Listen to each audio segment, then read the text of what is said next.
Mau mana?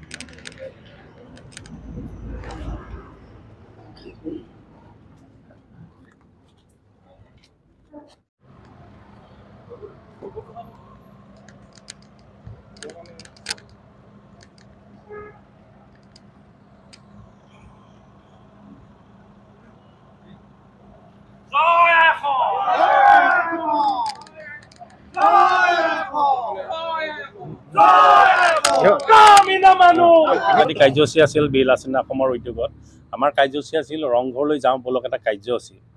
কিন্তু অন্যায়মূলকভাৱে খুব আক্ৰোশমূলকভাৱে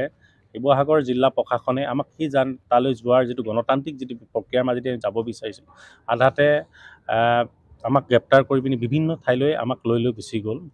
গতিকে আমি এটা কথাই ক'ব বিচাৰিছোঁ যে আমি সেই সময়টো মনা নাই কাৰণ অহাৰ লগে লগে আমি জানো যে সময় খিলঞ্জীয়া মানুহৰ ভাষা কৃষ্টি সভ্যতা সংস্কৃতি লক্ষণীয় সংকেত আহিব প্ৰত্যাহ্বান আহিব গতিকে এই ভূখণ্ডতে আমি অসমীয়া যিখিনি খিলঞ্জীয়া মানুহ দ্বিতীয় শ্ৰেণীৰ নাগৰিকৰ দৰে জীয়াই থকা এটা অশুভ পৰিৱেশ পৰিস্থিতিৰ উদ্ভৱ হ'ব আহিবলগীয়া প্ৰজন্মই কোনোবা বিদেশী বঙালৰ চৰকিল খাই জীয়াই থকাৰ এটা অশুভ পৰিৱেশ পটভূমিৰ সৃষ্টি হ'ব যাৰ কাৰণে আমি ভাবোঁ যে সৰ্বস্তৰতে ইয়াৰ বিৰুদ্ধে প্ৰতিবাদ হ'ব লাগে যেতিয়ালৈকে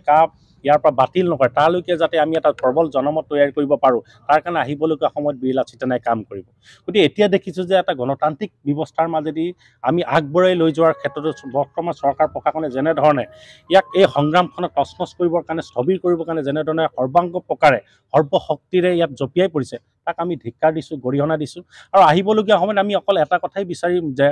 সৰ্বস্তৰত যাতে খিলঞ্জীয়া জনসাধাৰণে ইয়াৰ বিৰুদ্ধে এটা প্ৰবল জনমত গঠন কৰে মানুহৰ মাজত সজাগ সচেতন কৰিবৰ কাৰণে বিৰোধী এটা প্ৰবল জনমত গঠন কৰিবৰ কাৰণে গাঁৱে গাঁৱে চুকে কোণে নামঘৰ সংগ্ৰামখন প্ৰসাৰিত কৰিবৰ কাৰণে আহিবলগীয়া সময়ত বিল আছে কাম কৰিব ইয়াত 13 জন আছে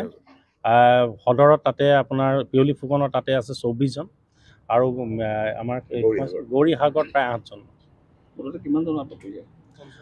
50 জন মান হ'ব